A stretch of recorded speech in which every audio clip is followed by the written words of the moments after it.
Hello दोस्तों, genius coaching number 1 में आपका स्वागत है। मैं एमडी तफीज आपका स्वागत करता हूं। आज हम बात करने वाले हैं कक्षा 8 के एक्सरसाइज 3.2।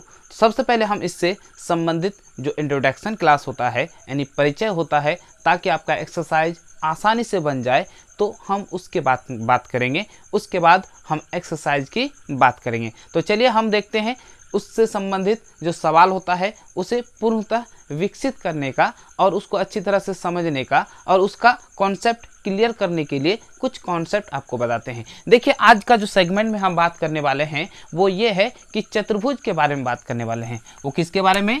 चतुर्भुज के बारे में। ये हो गया आपका चतुर्भुज, ठीक है।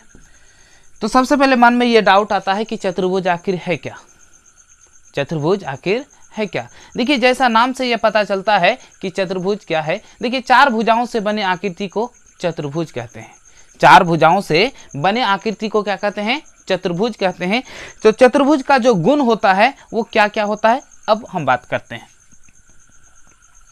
जैसे ये हमारा चार भुजा है, ठीक है। ये क्या हो गया? चतुर्भुज। चतुर्भुज में चार भुजा होते हैं, पहला गुण है। दूसरा जो इसका गुण है, इसमें चार कोण होते हैं, ठीक है।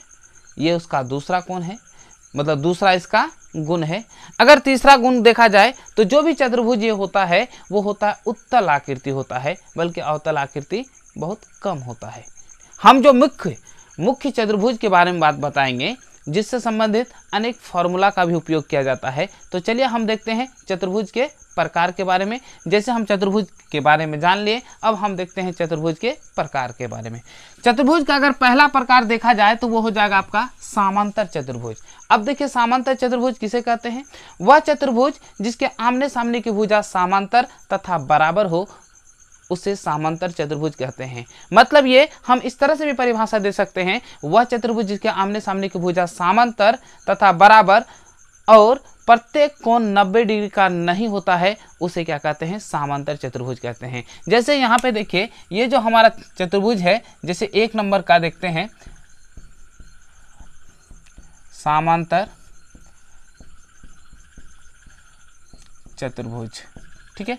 इसकी जो आकृति है ये इस तरह से है, यानी इसमें जो भुजा की होती है लंबाई आपस में क्या होती है? समान होती है। ये भुजा इस भुजा के क्या है? समांतर। ये भुजा जो है इस भुजा के क्या है? समांतर है और बराबर होता है। लेकिन इसमें क्या होता है?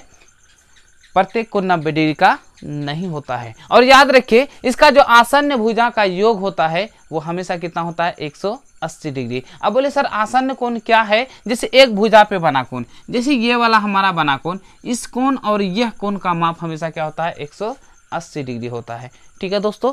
अगर हम करेंगे तो यह कोण इस कोण का माप क्या हो जाएगा? 180 डिग्री हो जाएगा। तो ये हो गया आपका समांतर चतुर्भुज का गुण। देखिए, समांतर चतुर्भुज का अगर परिमाप निकालना है तो सिंपल समझिए, समांतर चतुर्भुज का परिमाप बराबर क्या हो जाएगा? चारों भुजा का योग, या फिर ये भी हो सकता है 2 × लंबाई प्लस चौड़ाई। मतलब जिस तरह से आयत का होता है उस तरह से समांतर चतुर्भुज का भी होता है। और इसका जो क्षेत्रफल होता है समांतर चतुर्भुज का, कि आधार गुना ऊंचाई होता है, ठीक है।